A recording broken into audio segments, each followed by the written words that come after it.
함께 읽으실 하나님의 말씀은 다니엘 4장 29절에서 37절입니다.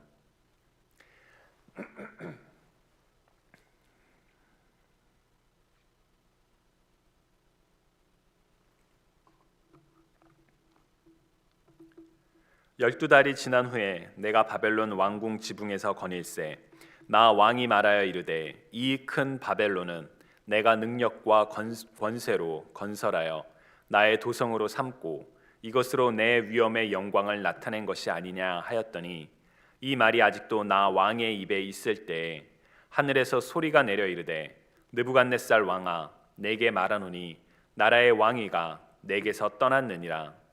내가 사람에게서 쫓겨나서 들짐승과 함께 살면서 소처럼 풀을 먹을 것이요 이와 같이 7대를 지내서 지극히 높으신 이가 사람의 나라를 다스리시며 자기의 뜻대로 그것을 누구에게든지 주시는 줄을 알기까지 이르리라 하더라. 바로 그때 이 일이 나 느부갓네살에게 응함으로 내가 사람에게 쫓겨나서 소처럼 풀을 먹으며 몸이 하늘 이슬에 젖고 머리털이 독수리 털과 같이 자랐고 손톱은 새의 발톱과 같이 되었더라. 그 기한이 참에 나 느부갓네살이 하늘을 우러러 보았더니 내 총명이 다시 내게로 돌아온지라. 이에 내가 지극히 높으신 이에게 감사하며 영생하시는 이를 찬양하고 경배하였나니 그 권세는 영원한 권세요 그 나라는 대대에 이르리로다. 땅의 모든 사람들을 없는 자같이 여기시며 하늘의 군대에게든지 땅의 사람에게든지 그는 자기 뜻대로 행하시나니 그의 손을 금하든지 혹시 이르기를 내가 무엇을 하느냐고 할 자가 아무도 없도다. 그때 내 총명이 내게로 돌아왔고 또 내 나라의 영광에 대하여도 내 위엄과 광명이 내게로 돌아왔고 또 나의 모사들과 관원들이 내게 찾아오니 내가 내 나라에서 다시 세움을 받고 또 지극한 위세가 내게 더하였느니라. 그러므로 지금 나 느부갓네살은 하늘의 왕을 찬양하며 칭송하며 경배하노니 그의 일이 다 진실하고 그의 행하심이 의로우심으로 교만하게 행하는 자를 그가 능히 낮추심이라. 아멘. 죄는 미워하되 사람은 미워하지 말라라는 말이 있습니다. 이 말은 히포의 아우구스티누스가 쓴 편지에 포함된 내용 중에 사람에게는 사랑을 그리고 죄에게는 미움을 이라는 이 표현에서 유래한 말로 알려져 있습니다. 말의 순서를 바꿔서 죄인을 사랑하되 죄는 미워하라 라는 표현을 사용하기도 하죠. 죄는 미워하되 사람은 미워하지 말라. 현대 교회에서 특정 죄의 이슈와 함께 자주 사용되는 표현이기도 합니다. 죄에 대해서는 엄격해야 하지만 해당 죄에 빠진 사람을 포용해야 한다, 교회로 올 수 있게 해야 한다라는 그런 의미로 사용될 때가 있습니다. 이처럼 교회에서도 자주 사용되는 죄는 미워하되 사람은 미워하지 말라라는 표현은 사실 성경에는 직접적으로 나오지는 않는 표현입니다. 다만 같은 맥락의 내용이 유다서에 기록되어 있죠. 유다서 1장 22절에서 23절을 보시면 어떤 의심하는 자들을 긍휼히 여기라, 또 어떤 자를 불에서 끌어내어 구원하라, 또 어떤 자를 그 육체로 더럽힌 옷까지도 미워하되 두려움으로 긍휼히 여기라 라고 기록되어 있습니다. 죄는 모양이라도 버리되 미워하되 그에 빠진 자를, 죄에 빠진 자를 긍휼히 여기라 라는 권면은 죄는 미워하되 사람은 미워하지 말라 라는 말과 일맥상통하는 그런 측면이 있습니다. 그런데 죄인을 사랑하되 죄를 미워하라 라는 표현이 항상 잘 적용할 수 있는 것은 아닌 것 같습니다. 왜냐하면 죄와 죄인이 구분되지 않을 때가 있기 때문입니다. 예를 들어 나를 매우 힘들게 한 사람이 있다라고 가정을 해봅시다. 누군가를 억압하고 괴롭게 하는 것은 죄이지요. 그 죄는 미워하되 그러한 일을 하고 있는 사람을 사랑하는 것은 참 쉽지 않을 때가 있습니다. 특히나 자신의 죄를 뉘우치지 않고 있는 사람이라면 더더욱 죄와 죄인이 분리가 되지 않을 때가 있습니다. 그런 점에서 원수도 사랑해야 하는, 예수님이 우리를 사랑하시는 것처럼 사랑해야 하는, 서로 사랑하라는 명령을 받은 우리들에게, 우리 그리스도인들에게 죄는 미워하되 죄인을 사랑하라는 그 말은 참 어려운 도전이 아닐 수가 없습니다. 그러나 이 어려운 도전을 잘 감당해내는, 이겨내는, 곧 죄는 미워하되 죄인을 사랑하는 저와 여러분이 되실 수 있으면 좋겠습니다. 제가 오늘 설교를 시작하면서 이렇게 죄와 죄인의 문제를 이야기하는 이유는 바로 오늘 본문의 등장인물인 느부갓네살과 그의 죄, 교만 때문입니다. 다니엘서 4장에는 느부갓네살이 자신이 꿨던 꿈처럼 어느 날 갑자기 왕위에서 쫓겨나서 야인처럼 생활하다가 7년 뒤에 정신을 차리고 다시 돌아오는 내용이 기록되어 있습니다. 이러한 일이 발생했던 것은 느부갓네살 왕의 교만 때문이라고 이야기를 합니다. 그래서 교만하면 안 된다라는 교훈을 보통 이끌어내기도 하죠. 그런데 문득 질문이 한 가지가 생겼습니다. 왜 하나님께서는 이러한 일들을 행하셨을까요? 아니, 다니엘서 4장에 기록된 느부갓네살의 이야기를 통해서 우리는 어떠한 하나님의 모습을 발견할 수 있을까요? 라는 근본적인 질문, 곧 성경 읽기의 근본적인 질문, 하나님이 누구시냐라는 질문이 떠올랐습니다. 그러한 고민 속에서 연상되었던 내용이 바로 죄는 미워하되 죄인은 사랑하시는 하나님이십니다. 교만한 자를 사랑하시는 하나님, 교만한 자를 사랑하시는 하나님, 참 표현이 어색하죠. 그럼에도 저는 하나님께서 교만한 자도 사랑하신다라고 믿습니다. 이와 같은 놀라운 하나님의 사랑을 오늘 본문을 통해 함께 나누고자 합니다. 먼저 교만에 대해서 분명하게 우리가 선을 긋고 넘어갈 필요가 있습니다. 얼마 전에 설교를 통해서도 강조했던 것처럼 교만은 죄입니다.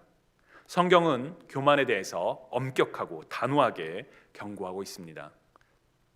예를 들어 잠언 16장 18절을 보시면 교만은 패망의 선봉이요 거만한 마음은 넘어짐의 앞잡이니라 라고 교만에 대해서 경고를 합니다. 무엇보다 교만의 근원에는 자기 중심성이 놓여 있는 문제가 있습니다.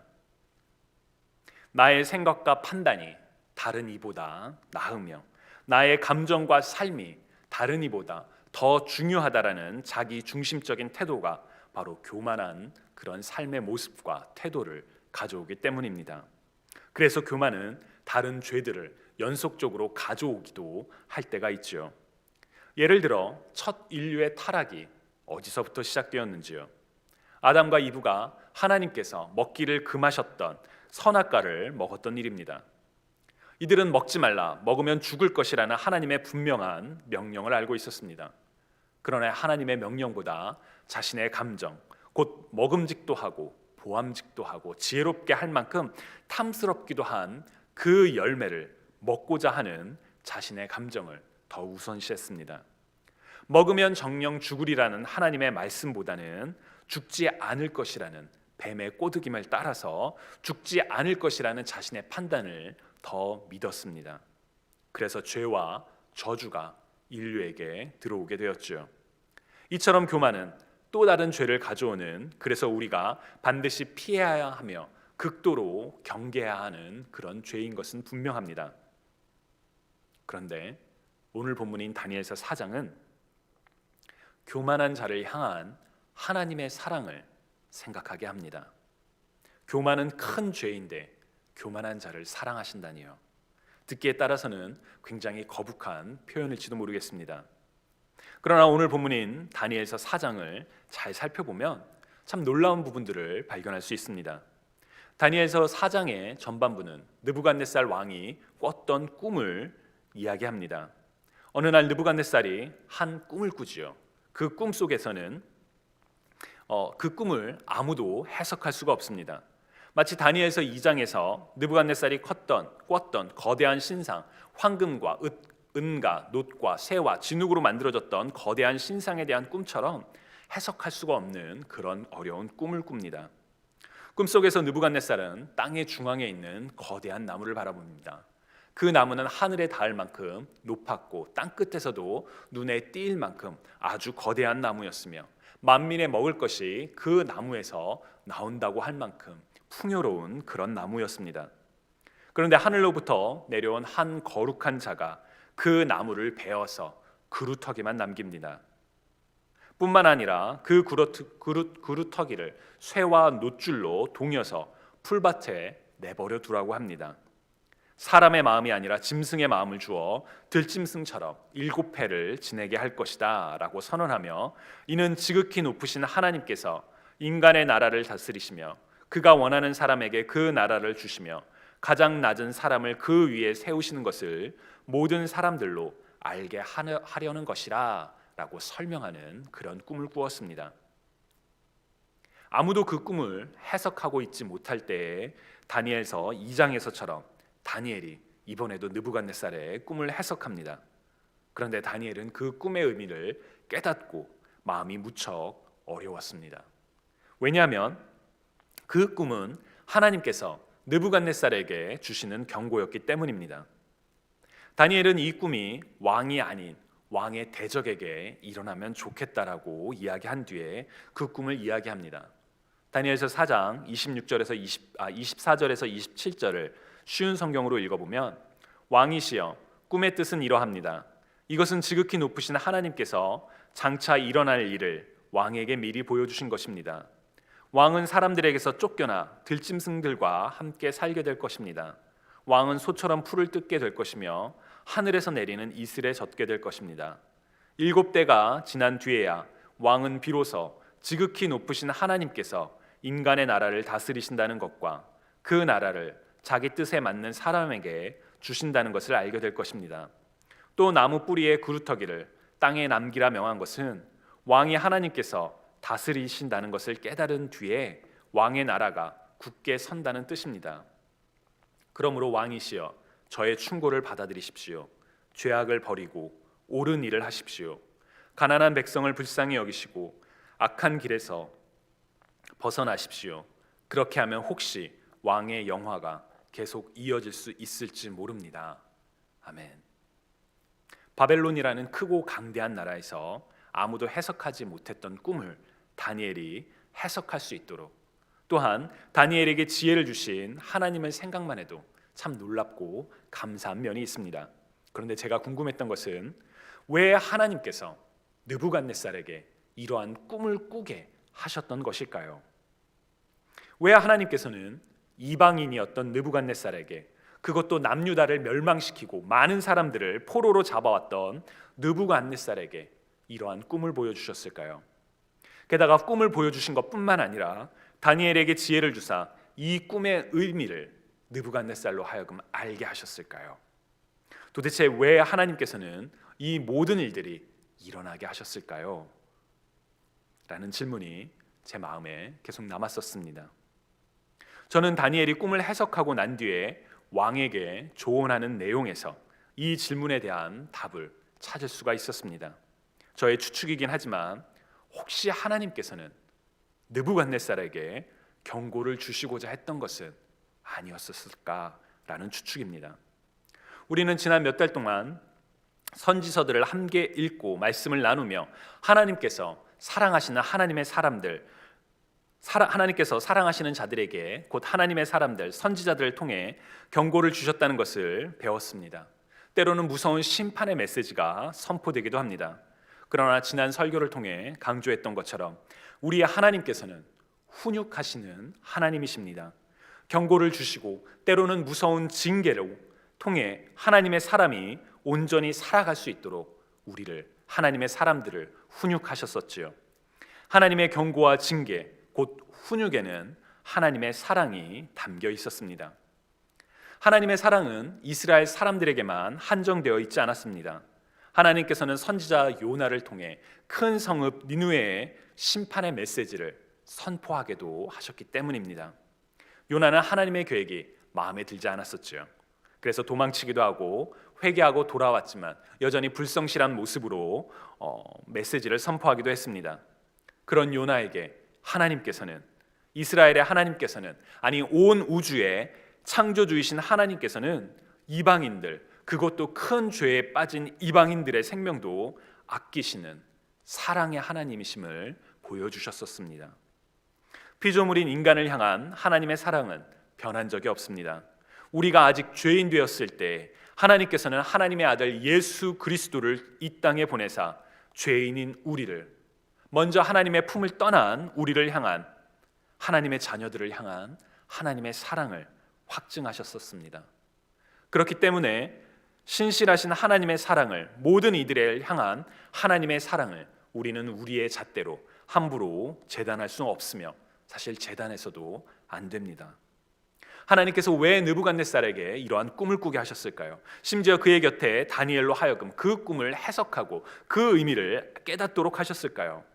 저는 하나님께서 느부갓네살에게 경고를 주시고자 했던 것이라고 생각합니다. 비록 느부갓네살이 이스라엘의 역사의 관점에서는 악한 왕이지만 그럼에도 하나님께서는 그에게도 기회를 주셨던 것이지요. 문제는 느부갓네살은 그러한 기회를 받고도, 경고를 받고도 돌이키지 않았다라는 것입니다. 마치 이스라엘 백성들이 그토록 많은 선지자들을 통해 경고를 받았음에도 하나님께로 돌이키지 않았던 것처럼, 회개하지 않았던 것처럼 느부갓네살도 돌이키지 않았습니다. 그 결과가 바로 오늘 우리가 읽은 본문입니다. 오늘 본문 29절에서 30절을 보시면 다니엘이 꿈을 해석한 때로부터 1년이 지난 후에 느부갓네살이 왕궁 지붕에서 자신이 이뤘다고 생각하는 업적들을 보며 말합니다. 이 큰 바벨론은 내가 능력과 권세로 건설하여 나의 도성으로 삼았고 이것으로 내 위엄의 영광을 나타낸 것이 아니냐 라며 자기를 칭찬하죠. 학자들은 느부갓네살의 통치 시기가 신바벨론 제국의 최전성기였다라고 이야기를 합니다. 느부갓네살은 그러한 영광을 누리게 된 것이 모두 자신에게서 비롯된 것이라고, 자신의 위엄과 영광이라며 자기 자신을 스스로 높였죠. 느부갓네살은 자신으로 하여금 왕이 되도록 하신 이를, 자기에게 권세와 능력을 주신 이를, 아니 자신에게 생명을 주신 이 앞에서 겸손하기보다는 모든 권세와 영광을 자신에게 돌렸습니다. 교만한 자의 마음과 태도를 여실없이 그대로 보여주는 내용이죠. 그때 하늘로부터 소리가 나서 그가 꾸었던 꿈처럼 느부갓네살은 왕위에서 쫓겨나 짐승처럼 들판에서 7년 동안 살아가게 됩니다. 교만한 자를 향한 하나님의 심판이라고 생각할 수가 있죠. 그러나 단순한 심판이었을까요? 단순한 심판이었다면, 징계였다면 느부갓네살의 인생은 거기서 끝났었을 수도 있었을 것입니다.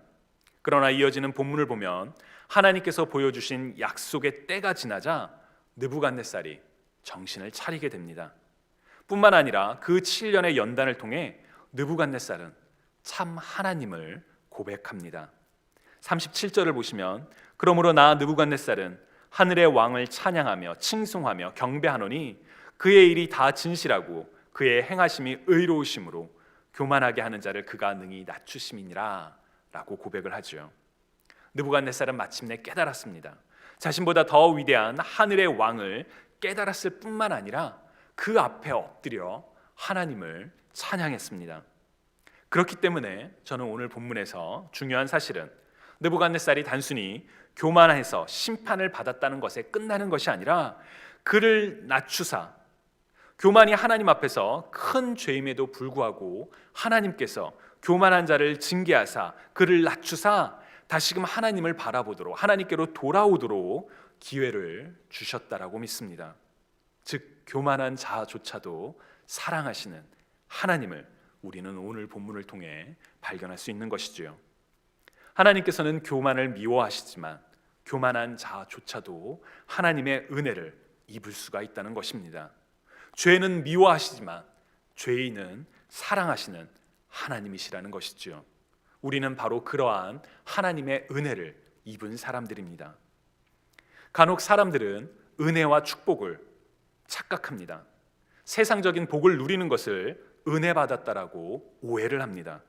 거저 없이 공짜로 받았으니 은혜라는 표현을 사용할 수도 있겠습니다. 그러나 하나님께서 우리에게 주시는 은혜는 용서받지 못할 자를 용서해 주시는 은혜입니다.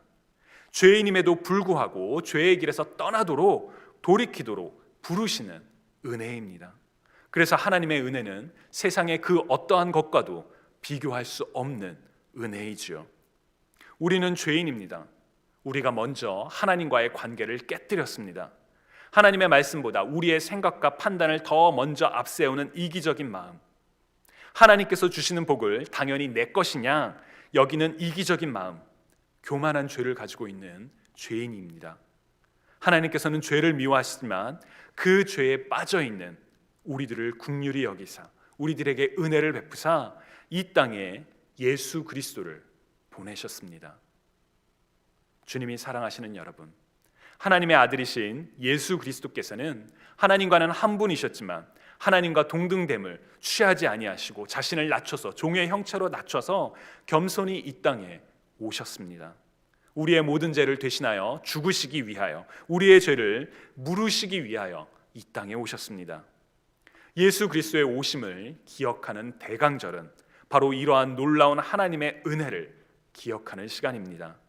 또한 예수 그리스도께서는 이 땅에 이미 임한 하나님의 나라를 완성하기 위하여 다시 오실 것이라고 약속하셨습니다. 요한계시록 22장 20절에서 내가 진실로 속히 오리라 라고 선포하셨으며, 이에 대해 사도 요한은 아멘, 주 예수여 오시옵소서, 주 예수의 은혜가 모든 자에게 있을지어다, 아멘 이라며 요한계시록을 마칩니다. 성경의 마지막이 곧 다시 오실 예수 그리스도에 대한 소망으로 끝나는 것이지요. 오는 12월 24일까지 이어지는 대강절은 바로 다시 오실 예수 그리스도를 특별히 더 소망하며 기다리는 시간이기도 합니다. 주님을 사랑하시는 여러분, 예수 그리스도의 오심을 기억하며 감사드리고 다시 오심을 기다리며 소망을 품는 이 대강절의 시간에 죄를 미워하시지만 죄인을 사랑하시는 하나님의 사랑을 다시 한번 되새기는 저와 여러분이 되시기를 소망합니다. 이방인이요 남유다를 멸망시킨 느부갓네살에게조차도 하나님께서는 긍휼을, 은혜를 베푸셨습니다. 교만한 자를 낮추사 진정한 왕이 누구인지를 깨닫게 하셨었지요. 우리도 하나님 앞에서 교만할 때가 있습니다. 하나님의 뜻보다 우리의 생각과 판단을 먼저 앞세울 때가 있으며 이웃을 생각하기보다는 나만을 생각하는 이기적인 마음을 가질 때도 있습니다. 바로 교만의 죄에 넘어질 때가 있는 것이지요. 하나님께서는 교만의 죄는 용납하지 않으시지만 교만의 죄에 빠져있는 우리들을 여전히 긍휼히 여기사 은혜를 베푸시는 사랑의 하나님이십니다. 교만한 자도 사랑하시는 하나님의 놀라운 사랑을, 은혜를 기억하며 하나님께 감사와 찬양을 드리는 저와 여러분이 되시기를, 그래서 더욱 뜻깊은 대강절을 보내는 저와 여러분이 되시기를 주님의 이름으로 간절히 축원합니다. 우리 이 시간 함께 기도드리실 때 하나님, 이 대강절의 시간에 나를 위해 이 땅에 오신 예수 그리스도의 오심을 기억하며 기다리는 바로 이 시간에 죄는 미워하시지만 죄인을 사랑하시는 그 하나님의 은혜를 더욱 깊이 생각하며 주님께 찬양과 감사드리기 원합니다 라고 고백하며 이 시간 함께 기도드리시겠습니다.